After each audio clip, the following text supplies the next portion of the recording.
Good morning, everyone. This is the Memorial Weekend. This is where we remember those that didn't make it back. We have holidays to celebrate those that are currently serving. But this is the one where they can't speak up for themselves because they're gone. Hopefully, they were Christians before they enlisted or went overseas. Some may have even become Christians while they were there. The old saying, there's no atheist in a foxhole. When you got people shooting at you, you talk to God. Okay, so for today, would you recognize Jesus? I know it's somewhat of a rhetorical question, but the bottom line is if he wanted you to.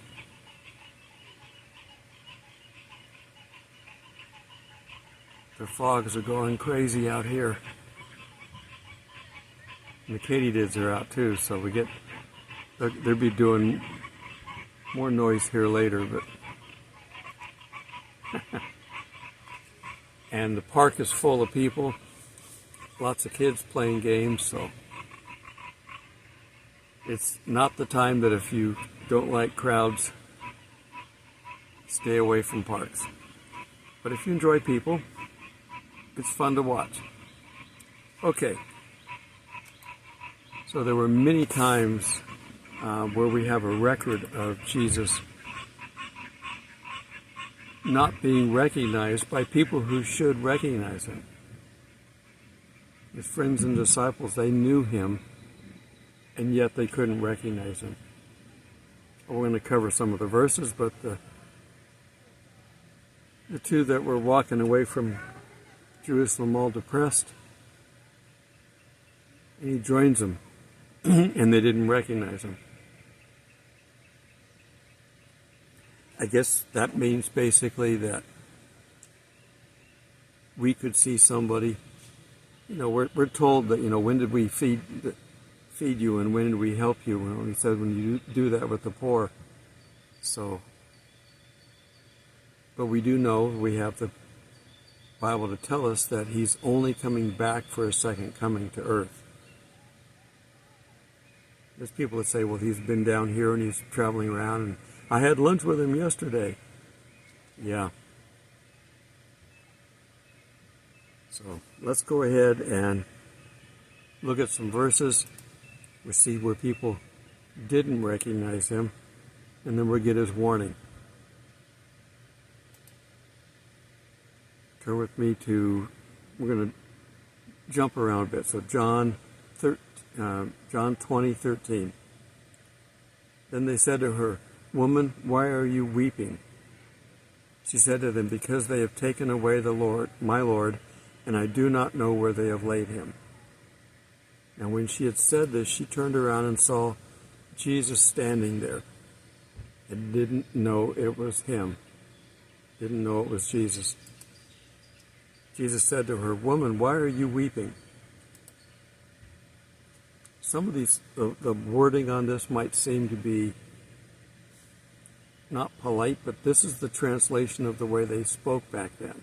So this would have been the most polite way to say, "Ma'am, why are you upset?" or "Miss," or whatever. "Woman, why are you weeping?" He said that to his mother too at one point. It's not derogatory. It's just the way the translation comes through. "Woman, why are you weeping? Whom are you seeking?" She, supposing him to be the gardener, said to him, "Sir, if you've carried him away, tell me where you've laid him, and I will take him away." She's carrying on a conversation with Jesus and doesn't know it. But when the morning had come, Jesus stood up on the shore. Okay, we're going to jump to John 21:4. But when the morning had come, we're not giving you the solutions yet. But when the morning had come, Jesus stood up on the shore, yet the disciples did not know it was Jesus. They're fishing. Then Jesus said to them, "Children, have you any food?" Interesting way to address his future disciples, children. They said to him, "No." And he said to them, "Cast your net on the right side of the boat, and you will find some." So they cast, and now they were not able to draw it in because of the multitude of fish. The other stories tell this, where they had to go back out a little ways and cast it up, and they were tired. They didn't want to go back out, but he has a commanding authority. Therefore, the disciples whom Jesus loved said to Peter, "It is the Lord. It has to be." He didn't say it has to be. I added that. Now, when Simon Peter heard it, that it was the Lord, he put on his outer garments, for he had removed it, and plunged into the sea. He's going to swim ashore to see him. Luke 24:13. Now behold, two of them were traveling the same day to a village called Emmaus, which was 7 miles from Jerusalem. And they talked together of all the things which had happened. They came there for their normal feast time, and Jesus was killed. But they left too early. So it was while they were conversed and reasoned that Jesus himself drew near and went with them. So this other guy, stranger, walks up and just starts walking with them. But their eyes were restrained, so they did not know him. That's kind of how Jesus does this. If he wants you to recognize him, you will. Otherwise, you won't. And he said to them, "What kind of conversation is this that you have with one another as you walk and are sad?" Then the one whose name was Cleophas answered and said to him, "Are you the only stranger in Jerusalem and have not known the things which have happened these days?" And he said to them, "What things?" So they said to him, "The things concerning Jesus of Nazareth, whom was a prophet, mighty in deed and word before God and all the people." And we know the rest of the story. He eventually reveals himself to these people, but they don't recognize him. So it's going to be easy to figure out why we get this as the first warning. Matthew 24:4. You know this. And Jesus answered and said to them, "Take heed that no one deceives you. For many will come in my name, saying, 'I am the Christ,' and will deceive many." So he can hide, but the workers for Satan and or the Antichrist can come on the scene, and they can be convincing. So this is why you have to be careful of who you follow. How long have I got this video? This is a short video. I'm having to do that because of work.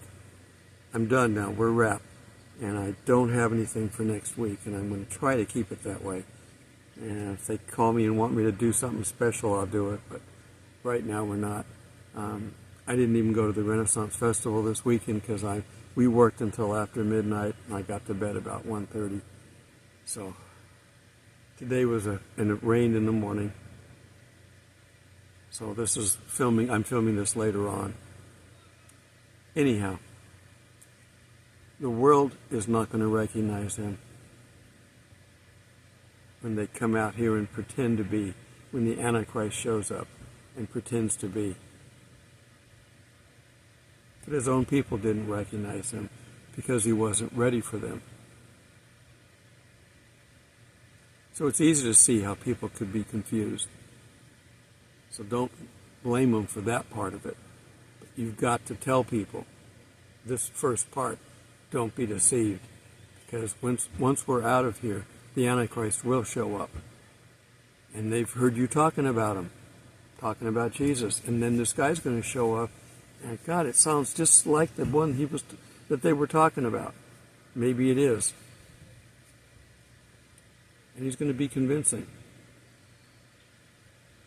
He's got the master liar helping him. This little mental teleprompter in his head. So you got to tell people, not just the bad stuff that's coming, but the Antichrist is coming. Don't fall for it. Don't sign on to anything he's doing. Don't agree to the mark. Warn them. Everybody's heard about the mark of the beast, but they don't know what it is. Warn them. With the first thing out of Jesus' mouth, don't be deceived. And they're going to use AI, of course. It's probably what's going to be animating the animatronics, robot, whatever they put in the temple. It'll probably be AI controlling it. You can carry on a conversation with AI. It's limited, but you can carry on a conversation, but it's getting better or worse, depending on how you want to look at it. I watched a video of a robot who was running and leaping. Now, if they just get it to praise God, then we'd have the running and leaping and praising God. But he was a robot behaving like a human. You couldn't tell the movements were robotic. They were human in character. Yeah, the frogs are back again. Had to run the air conditioning for a bit today because it was hot. Still got the fans on. I think I'll leave the air off. It's nice outside. But again, short video for this weekend. I'm trying to decide if I need to stay with the shorter videos or go with the longer videos. It seems my viewing options are down right now. I don't know which is better to hit with. Short and to the point, or longer with more information. I guess it depends on the subject. But I think maybe a 10 or 15 minute video from now on for a little while, and just see how it works. I can tell when you watch and when you don't. Some of you watch till the end, even my long videos, which has got to be boring. Thank you for doing that. But a lot of people don't, so. If you go to church on Sunday, which you should find a church, the pastor's going to speak for about 15 minutes. That's about it. We know from teaching and other things how long the attention span is. Now, if there's 3 to 5 year olds, that's about how many minutes that you can hold their attention, 3 to 5 minutes. But it gets to a point where it just plateaus. So if you're teenager and above, 15 minutes. Now, if you're going to school and you're having to learn something, you're still not going to teach that long, but you may be in class for 15 minutes, doing homework and other things.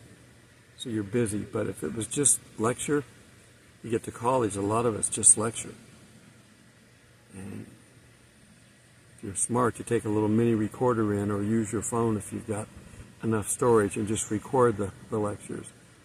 And then you can fall asleep, play in your video game, whatever you want to do, as long as you got it recorded. Just don't mess up and forget to hit record. All right. You guys have a blessed weekend, Memorial Weekend. Remember those and pray for those that have gone up, hopefully, but wherever they're not here anymore. And anybody who's currently serving, thank them for their service. Because everybody who's in the military risks that ultimate sacrifice.